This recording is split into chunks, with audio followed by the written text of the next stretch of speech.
vivo me consultando com o João Paulo, e saiu essa notícia, né, essa semana aqui na Folha de São Paulo, sobre as agências da ONU que podem restringir aí o nosso acesso ao submarino nuclear, razão pela qual nós convidamos o João Paulo para falar conosco hoje. É muito importante que vocês tomem conhecimento desses assuntos aí. Por quê? Eu penso assim, existe um interesse muito grande das potências no sentido de que o Brasil não se nuclearize, não possa se defender, porque fica mais fácil tomar as nossas riquezas. Mas, enfim, quem está melhor categorizado para falar isso é o nosso convidado aí, doutor João Paulo. Seja bem-vindo a bordo. Tudo tranquilo? Boa noite, comandante. Boa noite a todos e todas que estão assistindo a gente aí. Como falou, né, o senhor falou, ontem veio essa notícia que foi apurada pelos jornalistas da Folha, saiu na sessão do Igor Dillon, né, sobre mais uma tentativa, né, de pressionar o desenvolvimento tecnológico e científico do Brasil no campo nuclear, que não é novidade na história do programa nuclear brasileiro, né? Nem essa tentativa de impor determinados protocolos de inspeção. Só lembrar que, por exemplo, desde os anos 2000, por exemplo, que esse protocolo adicional que foi criado, depois a gente pode conversar sobre ele, é de 97, de lá para cá os norte-americanos tentam, inclusive nos pressionar, principalmente norte-americanos. No ano de 2019, por exemplo, nós tivemos uma grande pressão diplomática lá em Viena mesmo, dos nossos diplomatas, até do nosso ministro da Minas e Energia, os norte-americanos e os israelenses tentaram pressionar o Brasil com relação ao programa iraniano, né? Uma tentativa de voltar a carga e fazer com que o Brasil aderisse também a esses protocolos da EA para cada vez mais isolar o Irã.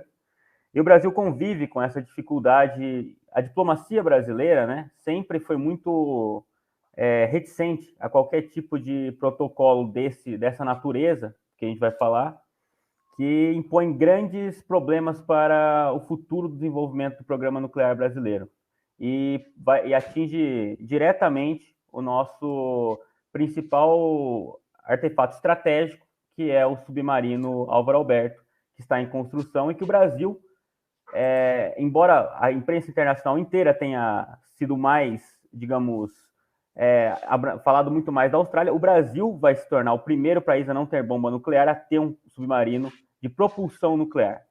E é um ativo estratégico de grande importância para o Brasil, e que isso desperta determinados problemas para essas grandes potências que tentam cada vez mais impor esse tipo de pressão.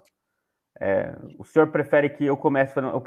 Esse é um problema tão sério, tão grave, tão importante, tão complicado. É gravíssimo. Que eu gostaria até de fazer algumas pequenas e por passos sobre o que isso significa. Ô, João, a turma está acostumada comigo, eles me vêm aqui todo dia. Então eu quero que você faça o show. O show é seu, por favor. Hoje eu estou de passageiro de patrulha. Então, bom, vou tentar manter o nível do canal, que já recebeu Celso Amorim, Aldo Rebelo, que já foram, enfim, peças importantes dessa história, né? Então, mas eu acho que o primeiro ponto, o que aconteceu? O Igor Dillon e os jornalistas da Folha, né? Eles disseram que o Brasil está sendo pressionado na Agência Internacional de Energia Atômica, que é um braço ligado ao sistema da ONU, relativo ao uso de energia nuclear. O Brasil está sendo pressionado a aceitar determinados protocolos de inspeção, protocolos de, digamos, de prestação de contas do programa nuclear brasileiro, que são muito assertivos, muito fortes, em troca da certificação da possibilidade de usar o combustível para o submarino nuclear brasileiro. Primeiro ponto que eu gostaria de enfatizar esse submarino brasileiro, que é um programa antigo, um desejo antigo da Marinha Brasileira, desde os anos 70 nós temos essa ideia, e ele viveu com certas dificuldades sobre, digamos, financiamento, pressões internacionais. Vale ressaltar, foi um ato muito corajoso do governo Lula ter recuperado essa ideia com a formulação do ProSub, um apoio da França e da Naval Group, que é uma empresa francesa, que foi escanteada pelo AUKUS, foi essa empresa que está prestando serviço com o Brasil, foi ela que foi escanteada com o acordo do AUKUS, os norte-americanos e os britânicos entraram. Então, desde 2009, o Brasil tem fortalecido essa iniciativa.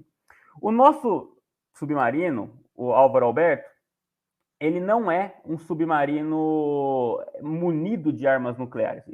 A estratégia não é que ele possa, digamos, carregar armas nucleares. Ele é diferente, por exemplo, do submarino que a Índia tem. O submarino nuclear da Índia é capaz de fazer isso. O submarino nuclear das 5 grandes potências, eles têm algumas submarinos dessa forma, que é o sonho também da Coreia do Norte, como alguns especialistas dizem. Então, o submarino dessa natureza.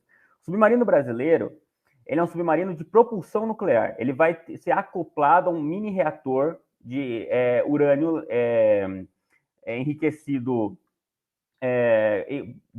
com água, né? O reator.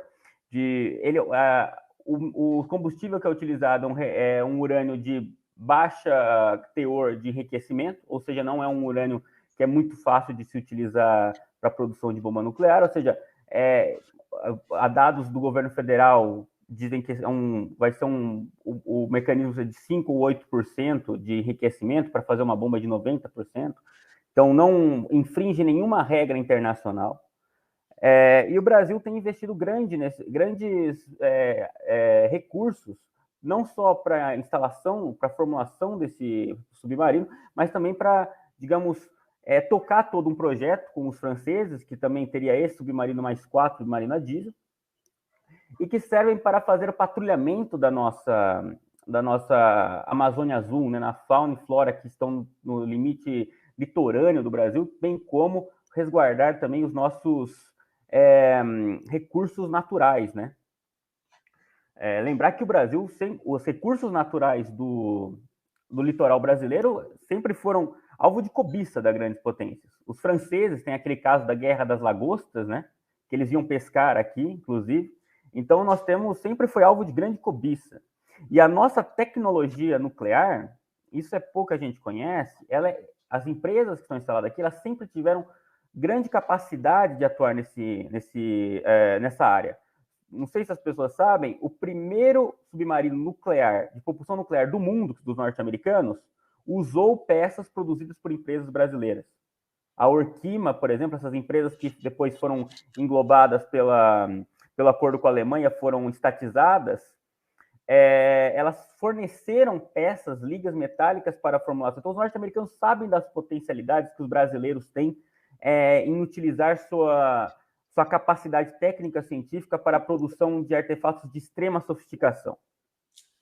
A questão que a gente está vendo agora, esse problema, é o fato de, por exemplo, o Brasil é um país que escolheu sempre respeitar as regras internacionais no campo nuclear. O Brasil respeita...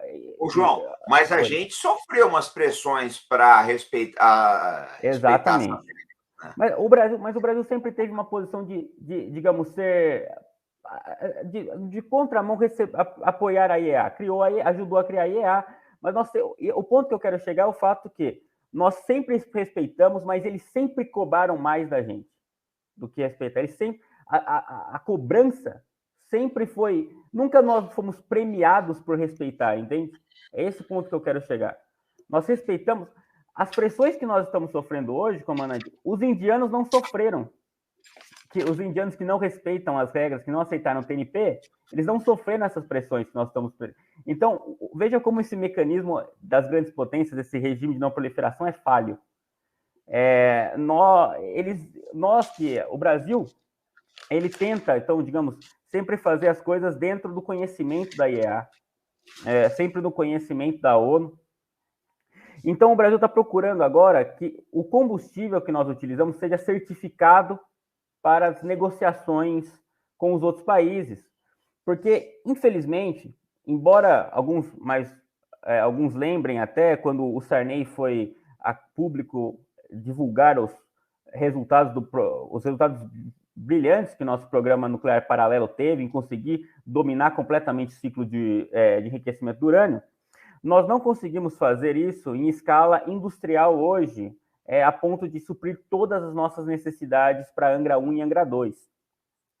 Então, parte desse processo de enriquecimento urânio, principalmente quando o yellow cake, a pasta do urânio, é transformada em gás, em hexafluoreto de urânio, isso tudo é feito no exterior, infelizmente. E isso é um calcanhar de Aquiles para a gente. Nós precisamos reforçar a nossa autonomia. Então, para isso, nós precisamos também desse aval, teoricamente, precisamos desse aval da IEA para que certifique o uso do combustível que virá para o Brasil do exterior para utilização do submarino nuclear. E como o Brasil resolveu também, respeitar todas as regras, inclusive é um dos pressupostos da ABAC, né, da Agência de Cooperação com a Argentina, nós estamos, para a utilização desse combustível, nós também entramos em contato com a IEA para ter esse acesso a esse tipo de combustível, de maneira que nenhum país possa questionar. É bom lembrar que o que nós estamos fazendo, o Brasil, não tem nenhuma irregularidade internacional. Essas pressões, por isso que elas são extremamente pesadas e têm o seu cunho geopolítico e discriminatório. Utilização de combustível para um submarino nuclear, ela é aceita pela IEA.